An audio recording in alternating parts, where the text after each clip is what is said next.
काहीच काम करत नाही. पदम कुमार गया आप कब बंधु पता कब हुआ बरोबर. नयन कुमार कोण आहे? मी सुद्धा हेच म्हणतो. मी नेहमी बघण्याचं काम करतो. झाडास तर माणसाच्या सौंदर्यात भर घालतो. तो मीच मी नसतो तर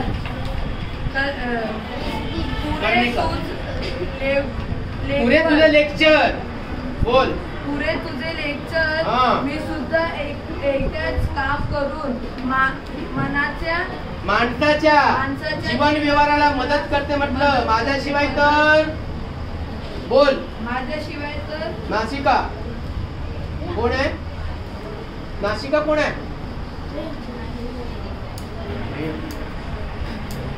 म्हटलं? कर्णिके बोल. तुझ्यापेक्षाही माझा उपयोग जास्त महत्वाचा आहे बरं का. श्वास घेतल्याशिवाय माणूस जगू शकेल का? जीवाताई. आणि माझ्यामुळेच तर माणसांच्या जीवनात अर्थ आहे. मी गोड बोलते, नाना तऱ्हेची पदार्थ चव माझ्यामुळेच मानव चाखू शकतो.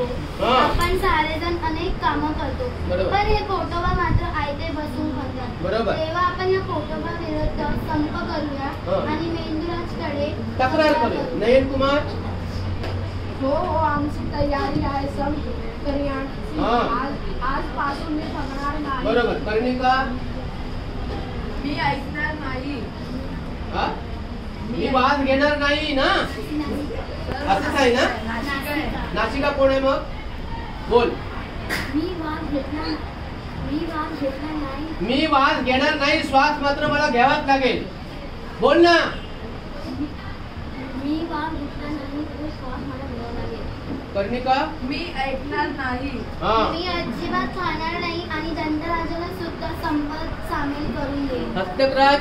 मी घास उचलणार नाही. बरोबर. पदम कुमार. मी स्वयंपाक घास जाणार नाही. म्हणजे मग त्या कुटुंबाला चांगली अद्दल घडेल. बरोबर आहे. आता सर्वजण मेंदू राजा यांच्याकडे जातात. त्यावर मेंदूराज तातडीने सभा घेतात. आता काय बोला सर्वजण काय बोलतायत? बोला. मेंदूराज साहेबांचा जय जयकार असो. तर बोलो. मेंदूराज कोण आहे? हा बोल बेटा. भजन मंडळी. पोटोबा प्रधान आले की नाही अजून? बरोबर. पोटोबा. मी केव्हा हजर आहे महाराज? मेंदूराज. पोटोबा या सर्व मंडळी तुमच्याबद्दल तक्रार आहे की तुम्हाला अजिबात काम करते नाही. नुसतं खाता आणि दुसऱ्यावर गुरगुरता. पोटोबा. महाराज बोलताना जरा बेअदबी होते. कसूर माफ असावी, पण मी काम करत नाही म्हणणं साफ खोटं आहे हो. अधून मधून मी गुरगुरतो, पण ते त्यांच्यावर नव्हे, ती माझी सवय आहे. बरोबर की नाही? पोटोबा काय म्हणतो? ती माझी सवय आहे. त्याशिवाय शरीराचं राज्य सुरळीत कसं चालणार? आता हेच उदाहरण घ्या ना. या सर्वांनी संप पुकारला, मी गप्प बसलो, पण याचा परिणाम त्यांनाच भोगावा लागला. जीवनरस मिळाला नाही, म्हणून त्यांचे चेहरे बघा कसे सुकून गेले. मेंदूराज. नयन कुमार. पटलं ना सर्वांना? शिवाय असं पहा, आपण साधेच एक कामावर अवलंबून आहोत. आपल्या देशाचं राज्य सुरळीत कसं चालणार? आपल्या देशात राज्य चालणार ते सर्वांच्या एकमेकावरून म्हणून काय चालणारे ते राजकारण डोळ्यांनी दिसते म्हणून सर्वांचे काम होतात. पोटोबा म्हणून आपल्याला जीवन रस म्हणून त्याने अन्न खाल्ले नाही तर काय हाल होतात ते आता तुम्हाला समजून असतात. आपण सारेच एक शरीर रूपी राज्यात सेवक आहे.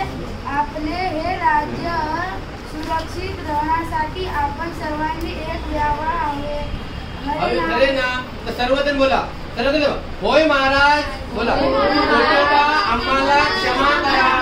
आता पुन्हा नाही आम्ही तुमच्याविषयी कुरकुर करणार.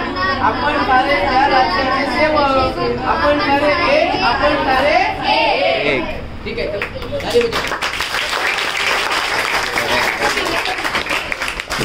तरी अशा प्रकारे आपण सारे एक नाटिका